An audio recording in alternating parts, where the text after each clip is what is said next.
Good Sunday morning, everybody, and we've woken up. Sunday morning was going to go out again, but unfortunately, what we have woken up to is this.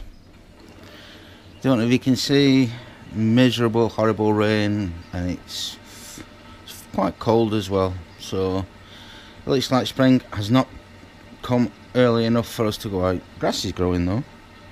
First time I've noticed that. I'll have to go and cut that. So first dry day, grass gets cut. Well, so what do you do when it gets like this? Well, I'll sort of show you. Excuse me, I'll just put the washing on. What you do when it gets like this, you get up in the morning and you put the coffee on and think about it. And look who got up way before me. You would think that I would have been up at midnight, considering I slept for almost 24 hours. Well, on and off. I think I must have about 18, 19 hours sleep still. I was constantly sleeping. Anyway, good morning. Morning. How do you feel this morning? Not bad, you? Good, good. I feel good. I feel not tired for a change. Although I am tired, I'll be on now. So, you sleep very well, did you? On and off, yeah. On and off. Yeah. What time did you get up? Maybe half an hour ago. I couldn't make my mind up whether it was kind of half dreaming. I kept waking up thinking, oh, there's no way I'll sleep anymore. Then I thought, sleep. Good. I did at one point start watching a programme though, I must admit. And I stopped watching it because I think you might like watching it as well. Alright. So we'll put it on in a bit. It's all about how we age.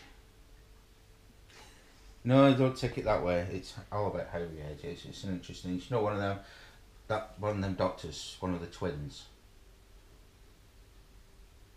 What we see on the medical things. You'll recognise him. He's a doctor. Alan always finds my preoccupation with aging quite amusing because, of course, he's already done it all. Not all of it. He's done a lot. He's done all of the things that I have coming, and like the first time I found a grey hair and I screamed, and Alan just laughed and laughed and laughed. My first grey hair. Still laughs. My first grey hair, you would think he would have a little bit of sympathy, but no, he found it all highly amusing. Or my I turned 30 year before last, and I was dreading it. I spent the better part of a year and a half dreading turning 30. I don't know why, I just had this mental block about being 30. And Alan just thought my panic was just really amusing because, of course, being 30 is no different than being 29. It's just another year, you know. It's just a number. So you're okay with it now? Yeah. I must admit, when I turned 30, it didn't bother me at all. I never even thought about it. It didn't cause me any aggravation until I turned 35. Then I thought, oh, hang on a minute. But there's a reason for that, because when I turned 35, somebody said to me, now you're halfway. And I thought, what? And that was a bit of a shocker for me. Yeah, you'll be dead halfway through your life. I thought, no, live, get. Anyway, I'm going to get some coffee inside us, and it's a really horrible day, so I very much doubt we're going to venture very far, so, but keep.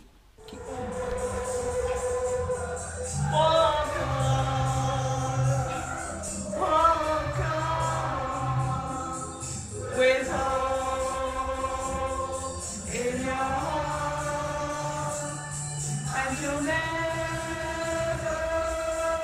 walk.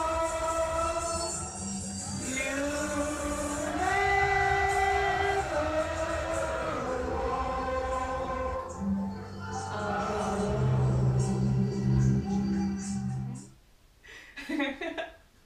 I'm mostly just singing that because I don't annoy Alan being the Man United supporter that he is.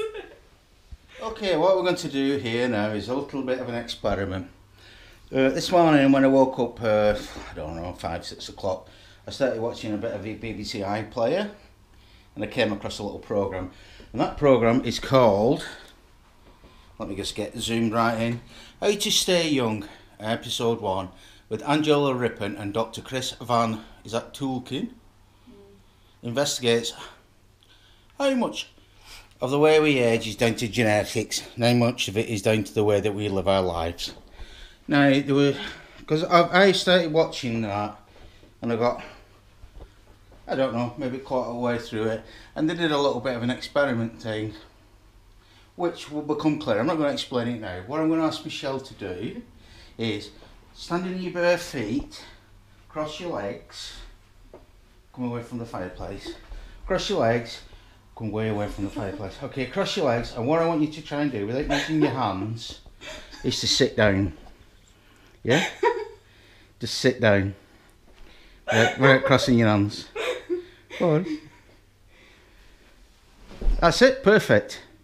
Right, now the second part of the experiment is, without using your hands or anything, stand up. Do I have to keep my legs crossed? Yes. Yes. However you can get up, just get up. Yeah. Without using my hands. If you have to, I'm crossing my legs. If you have to use your hands or your legs or whatever, just get up. Yeah. However you need to get up. So I don't need to have my legs crossed. No, I'd keep your legs crossed if you can, but try and get up. Yeah. And I've got to do the same. You might have to uncross your legs and get up. You never know. I do. Yeah, I do need to uncross my legs. Oh. It's okay. So technically, you use one knee. That's okay. No, I'll give it a try because I've not practiced this upstairs because you didn't hear the thud. I don't think I can do this, to be quite honest. I can't do that, and I entirely put that into my belt. Now, for me to get back up again, yes, I'm going to have to do that. Okay, that's it. All will become apparent shortly. Okay, everybody, now for, obviously this is the BBC programme How to Stay Young, episode 1. But now, the reason for that little bit of experimenting we was doing before, what it's trying to do, it will now be explained by this programme. Older. Scientists have just developed a test that they claim can accurately assess how well we're aging and how long we'll live. It's so simple. You can do it anywhere. Professor Janet Lord, an expert in healthy aging, is going to show me what it's all about. Well, first of all, you need to take your shoes off. All right, okay. You should do this barefoot. Yeah. And then you have to cross your legs. Yeah. And then try to lower yourself to the ground without touching the ground with any part of your body, your hand, your knees, your arms. Just go down very slowly. Like that. Excellent. Now what? Now you have to try to stand up again without using any part of your body to help you stand up. I don't think I'm going to be able to do this. Just get up the best way you can.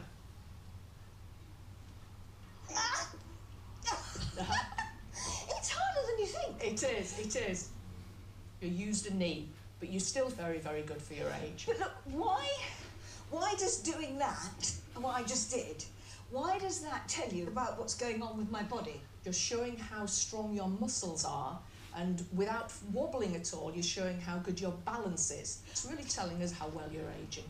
You lose 1 point every time you have to use a hand or a knee. And if you wobble, you lose half a point.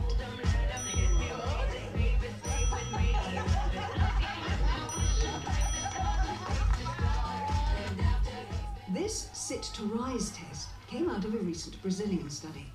Scientists assessed over 2,000 people aged between 50 and 80. And their health was followed up over a number of years. People's initial scores were powerful predictors of later health and how long they'd live. So all those scores that you were giving, what do they actually mean now in terms of a long and healthy life? If you score 8 to 10, you're going to have a long, healthy life. The next bracket down is the 6 to 7.5 group. Yes! Good. Yes! Compared to the 8 to 10 group, they've got almost twice as high a chance of having a shorter life. It could have been worse. I could have got a 5. The next group down is the 3.5 to the 5.5. They actually have almost a 3.5 times the risk of actually not having a particularly long life. If you score low, the good news is you can do something about it by being more physically active. Okay, now obviously showing you that without risk of gaining copyright infringements, I'll kind of speak over it. What they're saying there is people that score 8 to 10 have got a reasonable expectation. There's a bit what comes on, a reasonable expectation of living longer than 6 years. They're not going to say you live a long time. And then below that, what did they say it was? 6, is it 3 to 8? No, it's to 7.5, so it was 5 to 7.5, had 20% more chance of living a shorter life, and going on. But, like they said, the good thing you can do something about it. Now, Michelle scored 9, which is good, and I don't know, I might have scored 7.5 or I might have scored 8. I'm going to be very optimistic and hope I scored 8. But once I get rid of that, we're going to try it again. Moving on. Okay, so that's us watched the first episode of that programme. So next time it's all about keeping the brain young, which I need because I struggle with words, even struggle with thinking and doing. Do you enjoy that one? I have, yeah.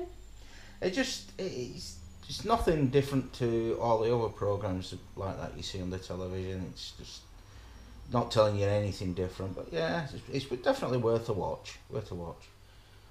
Try that test at home. Okay, everybody, that's Sunday night coming to a close. As you can see, Michelle is snuggled up. She's done your knitting. Been up to knitting. I've been up to watching TV, and yet again, considering I probably had 16 hours sleep yesterday, I've got an hour or so snoozing, which is unreal. Obviously must need it. Week 2 of diet comes to an end, and we've been doing what everybody does when they're on a diet. We've been scouring the TV, we've been watching How to Live Longer, hence the experiment before, How to Live Longer. Also, what was the other programme? I forget what it's called now. A Channel 4 programme, How to Diet Well. How to Diet Well, part 3. Is it just a part 3? 3-parter, yeah. 3-parter. Yeah, it's quite interesting, but kind of that's all we've done, because we was a total rained off weekend, but just typical. We'll try and get out next weekend. Yeah. So, going to wrap it up now, get all our stuff ready for tomorrow, for work, including our gym gear. Off back to the gym tomorrow. Promise. So, shall we call it? Sure. So, it's a good night from me. And it's a good night from him. Good night.